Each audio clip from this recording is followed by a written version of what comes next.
चूरू शहर में गर्मी अपने चरम पर थी। सूरज आसमान में आग बरसा रहा था और उसकी तपिश से पूरा शहर झुलस रहा था। हर गली, हर नुक्कड़ जैसे धूप में पिघल रहा हो। सड़कें खाली, लोग अपने घरों में बंद। बाहर निकलने की हिम्मत किसी में नहीं थी, मानो शहर ने खुद को धूप से बचाने के लिए छुपा लिया हो। लेकिन शहर के एक कोने में एक पुरानी हवेली हरनाम निवास चुपचाप खड़ी थी। उसकी मौजूदगी में एक अजीब सा सन्नाटा था, जैसे वो खुद भी इस तपती दोपहर का हिस्सा हो। उसकी पीली दीवारें, टूटी खिड़कियां और सूखे आंगन में सिर्फ वीरानी थी। हवेली की दीवारों पर वक्त की मार साफ दिखती थी और आंगन में उगी जंगली घास जैसे उसकी तन्हाई की गवाही देती थी। लोग कहते हैं, सूरज ढलते ही कोई इस हवेली के पास नहीं जाता। शाम की परछाइयों के साथ हवेली और भी डरावनी लगने लगती है, जैसे उसमें कोई छुपा हुआ रहस्य हो। शाम होते ही अजीब खामोशी छा जाती है, जैसे दीवारें कुछ कहना चाहती हों।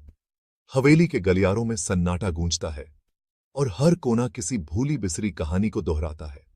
कभी कभी हवा चलती है तो टूटी खिड़कियों से साएं साएं की आवाज आती है, जैसे कोई रो रहा हो।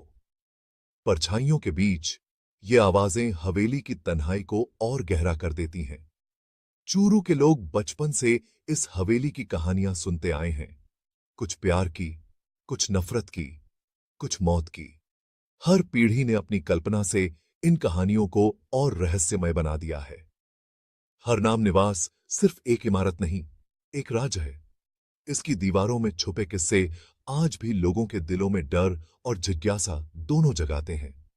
इसकी दीवारों के अंदर कई कहानियां दफन हैं। हर कमरा, हर कोना जैसे किसी भूले हुए समय की गवाही देता है।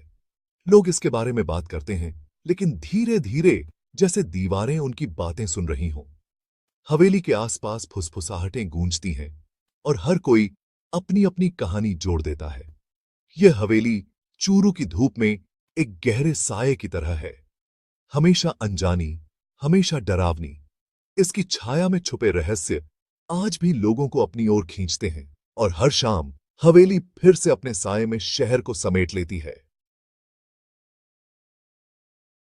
यह हवेली ठाकुर हरनाम सिंह की थी, चूरू के ताकतवर और बेहद रुतबेदार ठाकुर। उनकी हवेली दूर दूर तक मशहूर थी और लोग उनकी शान और दबदबे की मिसालें दिया करते थे। उनका मिजाज सख्त था और उनकी बातों में हमेशा एक रौब झलकता था। शान और शौकत उनकी पहचान थी और हवेली में हर चीज उनकी हैसियत को दर्शाती थी। हवेली उनकी शान का प्रतीक थी, हर कोना उनकी ताकत की कहानी कहता था। लेकिन एक रात सब कुछ बदल गया, एक ऐसी रात जिसने पूरे इलाके को हिला दिया। अगली सुबह ठाकुर साहब अपने बिस्तर पर मृत पाए गए। हवेली में सन्नाटा छा गया और हर कोई हैरान रह गया। कोई निशान, कोई सबूत नहीं मिला, न कोई चीख, न कोई शोर, सब कुछ रहस्यमय था। उनकी मौत एक गहरा राज बन गई, जिसे कोई सुलझा नहीं पाया। कुछ लोगों ने कहा दिल का दौरा पड़ा, तो कुछ ने पुरानी दुश्मनी की बात की। हवेली के बाहर चर्चाओं का बाजार गर्म हो गया, लेकिन सच कभी सामने नहीं आया और हर कोई बस अंदाजे ही लगाता रह गया। ठाकुर की मौत के बाद हवेली में अजीब अजीब बातें होने लगीं।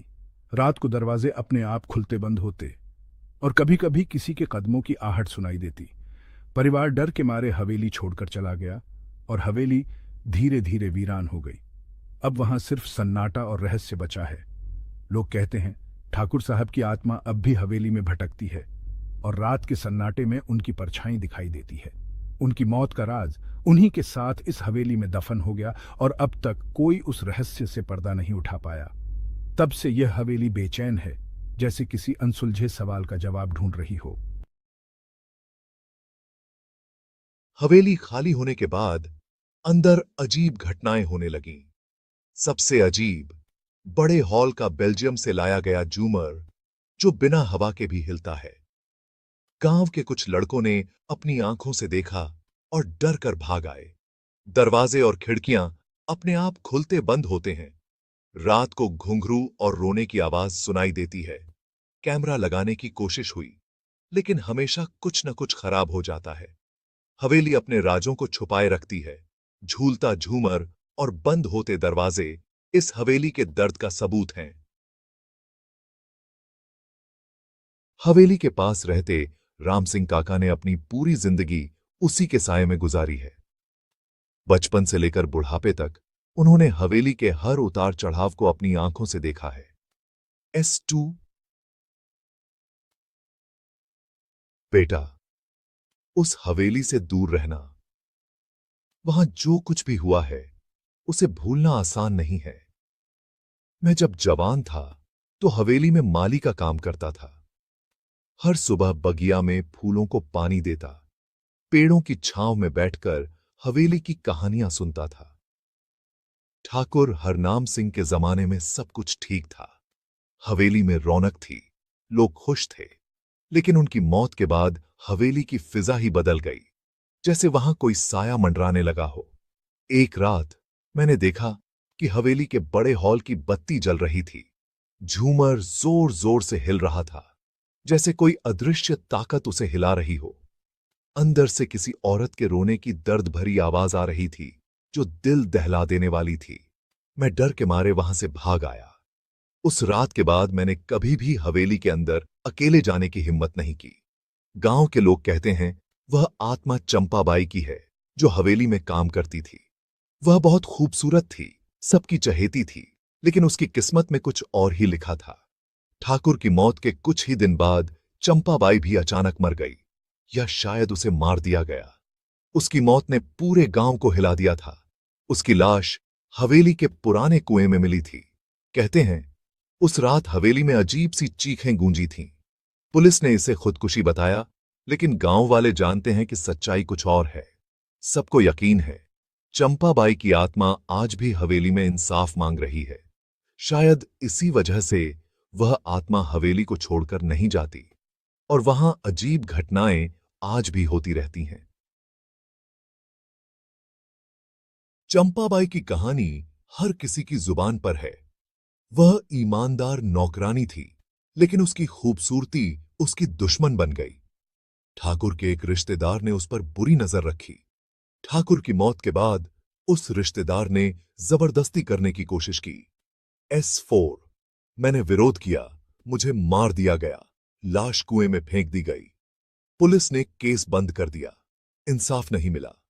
गांव वाले कहते हैं चंपा की आत्मा अब भी हवेली में भटक रही है, अपने कातिल को सजा दिलवाने के लिए। घुंघरू की आवाज, रोने की आवाज, सब उसी की है। झूलता झूमर उसकी बेचैनी का प्रतीक है। एक रात मैंने और मेरे दोस्त ने हवेली को रात में देखा। पहले सब शांत था, लेकिन फिर अचानक खिड़की जोर से बंद हुई।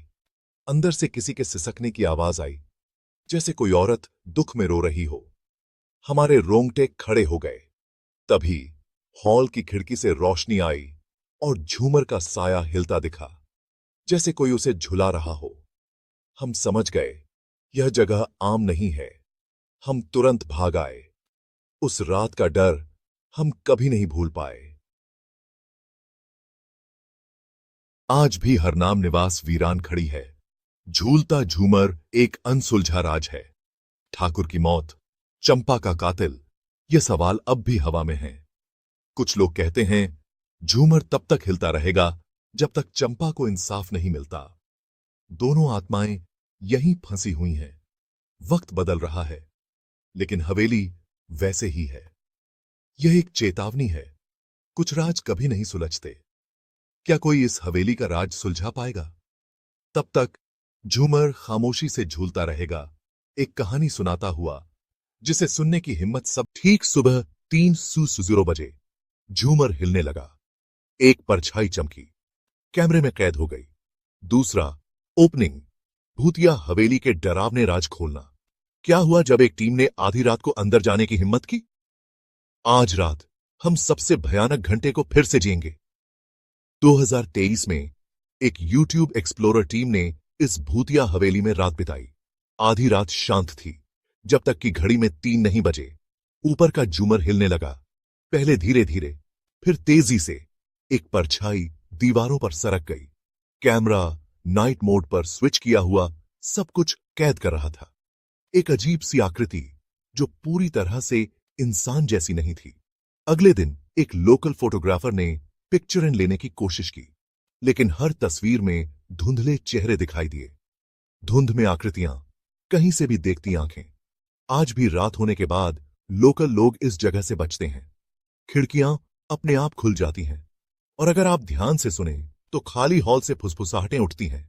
क्या यह सिर्फ हवा थी, या ठाकुर हरनाम सिंह की आत्मा अभी भी अंदर फंसी हुई है?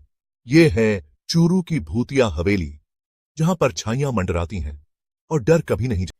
अगर आपको यह कहानी डरावनी और दिलचस्प लगी हो तो डर की दस्तक चैनल को लाइक करें, सब्सक्राइब करें और बेल आइकन दबाएं, ताकि अगली बार जब कोई कहानी दस्तक दे, आप सबसे पहले सुने।